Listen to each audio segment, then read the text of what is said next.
Our attention now to the evolution of Senator Marco Rubio. For more than a week ago, rather, we watched during a CNN town hall as the senator appeared to move toward certain gun sales restrictions. But they were notably missing from plans he laid out yesterday to address gun violence. CBS 4's Jim DeFeeti joins us now with more. Jim. Ladies and gentlemen, when I sat down today with Senator to discuss his plan, he stressed that he was focused on measures that he believed would pass. It provides funding to train schools, including teachers, students, administrators, to spot potential violent individuals. It also creates task force. They have this in Los Angeles. It works incredibly well, and that's why we want to replicate it across the country, where you have a task force of law enforcement, schools, and others who are constantly coordinating and monitoring, you know, the students and former students who could potentially do what we saw happen in Parkland and get ahead of it.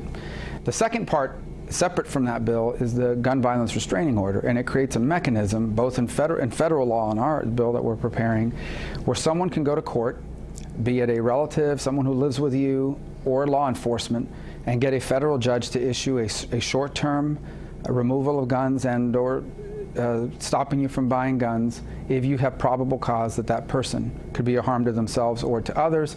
And then a federal judge has 14 days to have a hearing, and if you can prove with clear and convincing evidence that this person is a threat to themselves or to others, permanently remove their access to guns until that's remedied. And that doesn't mean we shouldn't have school security. This provides school security money as well.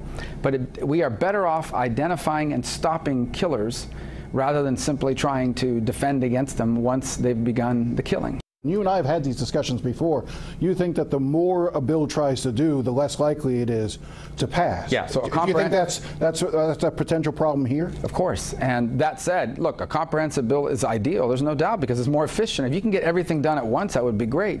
But I live, you know, in the world that we operate in. The reality is that there are a lot of issues we can get consensus on, and there are some that we still have some work to do, and some that we'll never get consensus on. So my argument is not to do the things that are controversial. My argument is, let's do the things we agree on first. Let's get those things out of the way, and don't hold those hostage to all these other issues, because these things are meaningful. Why wouldn't we pass them? Raising the age to buy an AR-15 from 18 to 21, do you have a clear position on that? Well, not an AR-15 alone. I said semi-automatic rifles. Florida actually is going much further. So you would support that? I would, but the problem is we don't have the votes. We're not even close to the votes for that. I mean, I went to D.C. this week. I talked to my colleagues from multiple different states.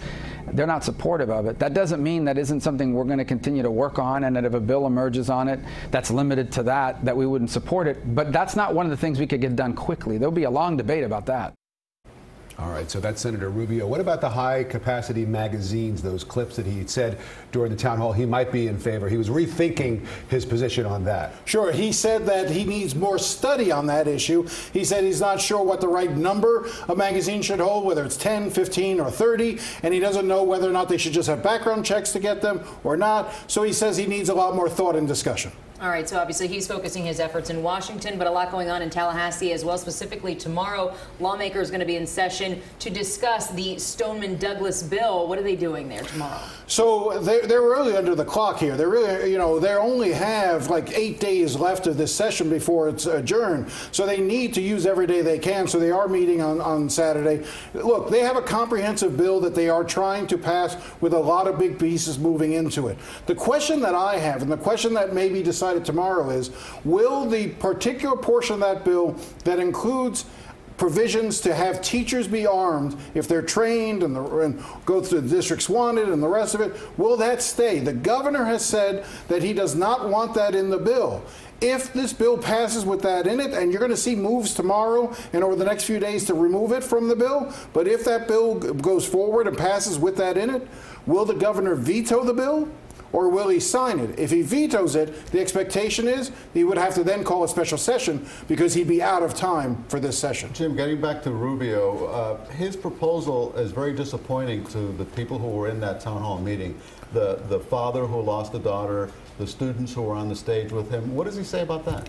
Again, he's trying to think of it in terms of the possible.